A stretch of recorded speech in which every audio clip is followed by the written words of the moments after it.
Hello and good evening, everybody. Hope you're ready for some more cognitive behavior therapy to help cure my OCD. Now, in case you're wondering, I have my book and I now have two therapy dogs. I'd like to introduce you.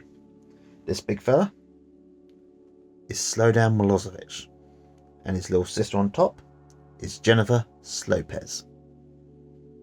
Say hello. They will say hello back, but they're dogs, they can't. Now, without further ado, shall we get on? That's something. Fix this. That's better. That's better. Now we're making progress. Proper progress. Now, actually, before we start, I'm going to talk about a little something. It won't take long. I saw a YouTube video today that kind of described me. It basically said I am a man-child. You know, one of those people that actually exist. And that really made me feel bad for about 5 to 6 hours this evening. Until just now. I was thinking, I may be a man-child, but you know what? I'm working on it. Okay? I'm working on it. I'm working on it with my CBT. I'm working through my OCD. And you know what? I'm going to ignore that. It's just like falling over. I'll fix that afterwards, actually. No, I better go fix that now. Because I will forget. And I'm back. I've got my book. So, shall we? Okay. Other psychological vulnerabilities. Research has shown that ideas about responsibility are particularly important in the understanding of how OCD takes and keeps hold. However, other factors have been highlighted as playing a role for some people in their OCD. Perfectionism. Most people want to achieve what they can in life, and there are a range of ways that we can go about motivating ourselves to do better. Two important aspects of our progress through life are choosing and setting the right goals, how we feel when we meet or sometimes fail to meet those goals. Sometimes I miss a comma. You ever see a little gap like that and saying stop after about 2 words? Because I've missed a comma. Or I've mistaken a comma for a full stop in my quick reading thing. Okay. Most people drive themselves very hard to do perfectly. Some things they regard... I've done it again. Let's start the sentence again. People drive themselves very hard to do perfectly some things they regard as important. And therefore, they set very high standards in the belief that this will help them achieve the best. This is generally fine when the high standards are like ambitions, something the person is happy if they achieve and not too much of a problem if they don't. However, some people have perfectionistic standards for everything, not just the important piece of work they are doing, but small things like how they carry out their everyday routines. What can then make it worse is if the perfectionistic standards are not a source of satisfaction, but instead a constant source of fear. Another problem with perfectionism is the type of putting all your eggs in one basket. That is, the person who believes that everything depends on getting things right in one area of their life, and therefore much of their behaviour is motivated by the fear of getting things wrong in that area. Positive perfectionism is when we persist in things which are important to us, allowing ourselves to apply lower standards in other areas. We can enjoy the reward of a job well done, and easily tolerate the imperfect trivia. However, if we treat everything as equally important, and try to do everything perfectly, we are doomed to a negatively motivated perfectionistic life of slavery linked to a blindly high standards, and may be tortured by our fears of things going wrong, i.e. meaning things which are not perfect. In OCD, not getting things we believe we have a responsibility for just right turns out to be at the centre of things. When people don't manage to meet the standards they set themselves, this might be a reason to try even harder. Sometimes, however, the better response is to lower your standards so that they are achievable, and to choose carefully when we need to put our efforts. Choose carefully where we put our efforts, not when. What am I like, eh? What am I like? Where am I? There we go. In summary, people who are vulnerable to experiencing a lot of psychological distress have particularly high standards about what they feel they should achieve, and are motivated by fear of not meeting those standards rather than satisfaction if they do. Views of ourselves and self-criticism. Excuse me. Important factors that can either protect us against difficulties or may make us more vulnerable to them is how we view ourselves and our ability to look after ourselves mentally when we encounter difficulties. Many of us can tend to be self-critical under the underlying view that this will help us get where we want to be, and that not to be self-critical will somehow make us fail in our efforts. The self-critical message usually has its origins in childhood or early experiences and has been reinforced over time by being harsh towards yourself. However, over time, the effect of this may be to make us feel less capable and may undermine our self-confidence in important ways. When you hear the crowd at a football match, they will usually shout out supportive things for their own team. However, if a member of the opposing team comes near, they'll shout out lots of negative things. That is very true. I do this in football too. It's like when the team I support, my local beloved Lancing, I'll say, when they shoot, I'll say, good effort. You say, good effort, well done. You may even give a little clap. Even if the ball does go way over. But if they do it, you'll be thinking things like, how high do you want the goal, mate? Or if they click it really far to the side, you think, how wide do you want the goal? The opponent breaks his leg and you're like, he's faking, he can walk it off. Our guy gets a little touch like that and suddenly, oh my god, that's assault, you should send him off. Perspective of a football fan for you. Well, see, the problem is sometimes I talk and I lose what I am.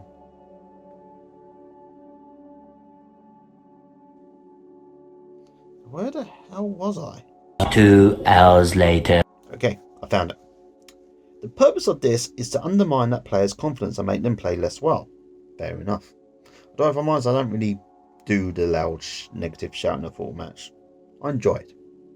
I think the negative things, or I might say to my dad, or really I'll say it to my dad, I don't say it actually to the player because that's just mean. I'm not really like that. I might say to my dad, how high does that prat want the goal to be or something? And we'll have a little chuckle.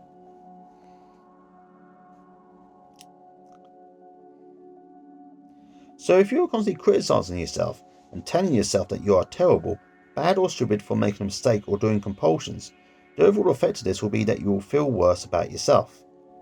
This is likely to make the OCD seem more powerful. On the other side of the coin, if you take a more understanding and supportive approach to your problems, it may be that this will help you make more progress. Beliefs about the importance of thoughts. One day I'll stop this section. As with other types of beliefs, those about the importance of thoughts are there, even if we have never spent any time considering them. If we believe that thoughts don't mean anything at all, we would be less likely to be seriously troubled by random intrusive thought. As we have discussed, people with OCD are very tuned into their thoughts and tend to make certain interpretations or assumptions about their thoughts, even if these are not articulated. For example, that negative intrusive thoughts indicate something significant about yourself. For example, that you're bad, weird, or dangerous. I often think those first two about me. Or, having the thoughts increases the risk of bad things happening. For example, superstitions. And lastly, negative intrusive thoughts must be important merely because they have occurred. That's something to think about, I think. The esteemed psychologist Professor Stanley Jack Rackman, hopefully I've pronounced that right, an expert in the area, gives some examples of attaching undue importance to the occurrence of intrusive thoughts. This thought reflects my true evil nature. Having this thought means I'm a bad person, but I think this must really want it to happen. Thinking this can make the event more likely to happen. If others knew I thought this, they would think I was an evil person. Having this thought means I'm likely to lose control over my mind or my behaviour. Now that is a genuine fear. That one day, that sometimes when evil thoughts do occur, I don't really have evil thoughts as such, I'm quite lucky in that regard, but there is a fear that I will just become evil one day. I hope I'm making sense when I say that, because sometimes I just think, what if one day I just decide, I want to be bad, or that person's had it come to them?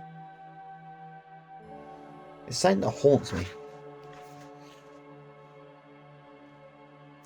It follows that if you have beliefs such as these about your thoughts, you'll want to try to do something to have fewer of the thoughts in the first place. Well, obviously.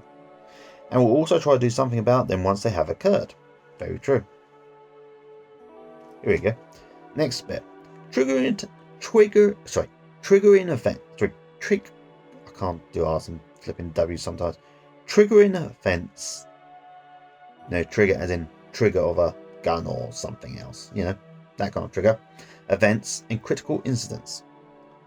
People have a number of underlying psychological and biological vulnerability factors, then for particular individuals, an occasional problem may start to develop when they encounter situations in life which bring these factors to the fore. In particular, situations which increase a person's sense of responsibility or decrease a sense of control over their environment are often significant in bringing ideas of responsibility to the fore. This can happen gradually, for example, gaining more and more responsibility in work, or the ongoing effect of being bullied at school. This can also happen quite suddenly, for example, leaving home or becoming a parent for the first time. Good things can make us more worried. We may begin to notice that we have a lot more to lose than we previously realised. As discussed in Chapter 1, the key factor is how the person responds to these events, and how the events interact with their underlying beliefs and general assumptions about themselves, how the world works in general, and their possible futures. For example, the birth of a child may lead to OCD in someone who believes that they should take every possible precaution to ensure that they do not cause or cause harm to those who cannot protect themselves. They may not previously have been exposed to such high levels of responsibility. Suddenly, when they ask themselves what's the worst thing that could happen, the answer seems very frightening. Given the idiosyncratic nature of OCD, the particular triggering event or events can also be very individual. Common triggering events are change in school, other major life transitions like leaving home, losing a loved one, illness in yourself or someone important to you, having a baby, parental conflict, bullying and relationship breakup. These events would of course be stressful for anyone, but for people who go on to develop OCD, there are often particular conclusions drawn at the time in relation to responsibility and need to control what is happening. Sometimes there is no obvious triggering event, but a person experiences a worrying thought that they had never experienced or knows before and feels compelled to act. In either case, underlying responsibility beliefs play a role. Contamination and more. The development of contamination fears has always seemed easy to understand. After all, we are bombarded by ideas of how best to wash our hands, avoid infection, and other health and safety messages. However, there is a further type of contamination fear which is much harder to understand. This is called mental contamination. In mental contamination, the person does not believe themselves to have picked up germs or poison, feels infinitely polluted, dirty in the inside. Recently, one of the most important psychologists in the field, Professor Jack Rackman, pointed out the link between feelings of mental contamination and important formative experiences, particularly the experience of abuse and trauma from trusted people. He suggested that the experience of betrayal, a violation of trust by some person or organisation that we thought we could depend upon, can lead to feelings of mental contamination. It seems that we can feel contaminated and dirty because we have been treated like dirt when we were trusted. This feeling is dealt with by attempts to wash away the feeling, of course, because the feeling is inside. The washing fails. Now, if you don't understand that, it's basically saying you got feelings inside which you cannot do, and no amount of soap or hot water will get rid of it. It's like an ache on your soul, We shall carry on.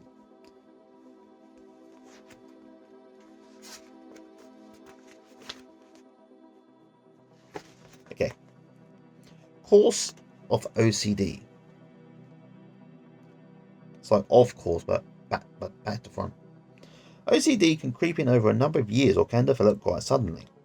Sometimes it can get better if circumstances change, but can recur at a later point. There are many reasons why people may not seek help straight away, but one of them is that the obsessions and compulsions may seem at first to be helpful. Who can argue that taking care and being responsible is not a good thing? Of course, it is not the taking care that is the problem. It is the fact that it becomes out of proportion to the risks involved. This is particularly tricky if you begin to view yourself as potential risk to others. As we said before, the driving mechanisms of OCD are understandable as extreme versions of normal psychological processes. It may take a while for the behaviours to become extreme and obviously unhelpful, and sometimes it can be hard to identify exactly where this line is. And of course, there is no real line. It may take a while too to realise that what you are doing has become very out of step with the norm, particularly if you are very focused on your own behaviour. It is not uncommon for others who know the person well to notice this well ahead of the person themselves. It makes sense that if you feel that your compulsions or avoidance are keeping you and others safe, it may feel like you have no choice but to continue doing them, or that it is a price worth paying. In some cases, the symptoms will later turn into OCD, may even start off as comforting. Where are we? Like a kind of false friend. Little rituals can be soothing when they remain within limits. For some people, washing or checking or putting things in particular order makes them feel more in control at first.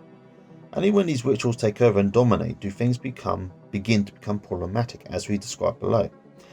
The solution then becomes the problem. Now, I hope you I think what they're trying to say is that, giving your hands a quick wash because you think they might be dirty is inherently not a bad thing. But while it may make you feel better at one point, after a while, you're not going to feel better for it. You're going to feel worse because you'll be thinking, I don't need to do this, but why am I doing it? Hope you understand this. Another aspect that can keep people suffering for a long time is not knowing what OCD is and how it works. That's very true. I always believed OCD was just, that just wanting things on a work desk or something, to be in the exact right place. Stuff like that. If you have never heard of this problem, or the fact that negative thoughts are normal, and suddenly notice an intrusive thought or have an image of stabbing someone, for example, well, I didn't, but I do now. It is very understandable that you might conclude that it means something terrible about you. Plus, you may think that you may actually do it, or that having the thought means you're going crazy. As well as causing a lot of anxiety, these type of interpretations may make you hesitant to seek help. And often it is the case that people struggle with such thoughts for a long time before finding out these experiences are part of OCD. Shame and stigma can prevent you disclosing thoughts of things even to your closest friends and family. That is very true. It's also part of the reason I do the YouTube videos. Summary. There is no one reason or set of reasons for developing OCD, and we are each unique in our personality, our biological makeup, and the set of experiences we have had. Therefore, it is usually very hard to pinpoint the exact reasons why any one person develops the problem. Luckily, it is not essential to know this in order to beat the problem, though it does no harm to spend a little time thinking about how we got to where we are with a problem like this. Nevertheless, it is much more important to focus on the here and now, and what is keeping the problem going at the moment. Though we may not know exactly what caused them, we know that currently held beliefs about responsibility and about the world in general help us understand why people find it hard to ignore or dismiss negative thoughts. The next chapter will help you understand how OCD takes hold and keeps hold. Now, we're not going to read that, but there is a bit I skipped here because the bit I was reading goes straight up here, so I'm going to quickly read this bit, and then it will be the end of chapter 2. How did my problem develop? It's natural to want to understand how your problem developed. However, due to the fact that the problem may have been influenced by things you experienced long ago, before you could even make sense of them, and that there are many facts which can have an influence on OCD, it's important to bear in mind that there may be no definite answers. However, it can be helpful to think of things that may be relevant, as this will help you identify and understand particular ideas and behaviours that keep your problem going in the present. Think back to when symptoms of the problem began to emerge. It may have been long after this that you began to consider that they were actually part of the problem. Was there anything when you were growing up that made you more prone to being concerned about bad things happening? Think about experiences or patterns of experiences, where you may have had too much responsibility or were given too little. You may have been overprotected by parents or perhaps had to care for them in certain ways. Perhaps you had a time where you felt that things were very out of control, for example, being bullied or your parents breaking up. Did anything happen that made you particularly concerned about taking risks or worry more about bad things happening? I've been like this for so long now, I can't remember not being like this, if I'm honest. There probably were triggering events, but be buggered if I know what they are, or were. Did you have any experience that seemed to mean that you were capable of causing or preventing harm? I don't think so, I can't remember much about that. There is one instance, but if I'm honest with you, I'm not ready to talk about that yet. What ideas do you think you absorbed about harm and your role to prevent it? Avoidance, mostly. which is really the story of my life: avoidance. Avoiding this, avoiding that because I can't do it or I might hurt someone, all that kind of stuff. What ideas did you internalize about what sort of person you are? I internalized myself being an absolute freaking loser. And I absolutely mean that. I do sometimes think I am a genuinely loser when I think about what I've done with my life, I'm not going to talk it too much because it's late and I want to go to bed and I want to sleep peacefully tonight. Have to be for another time when I feel better about everything, I think. I mean, I was feeling pretty good, but sometimes the more I think about these things, the more sad I get. It's like, when I was talking about this YouTube video I saw at the beginning of the video, I was talking about, it said, there is an inner child in me that takes over. It's why I dream a lot, because I dream a hell of a lot. And to get past, I need to kill that child. And that in turn leads to fear, You fear you do one thing that something might happen, you fear you might screw up or something else, And it made a lot of sense that there is an inner child in me. I don't know if I have no intention of killing that child, if I'm honest with you. Because that child is part of who I am. There's nothing wrong with being a dreamer. I just got to learn to, or discipline myself to, do things more rationally, I hope I'm making sense. I'm sure someone listening to this understands. Anyway, I'm out of words, so I'm going to leave this tonight. So I'm going to say good night from me, good night from the book, and good night from my 2 therapy dogs.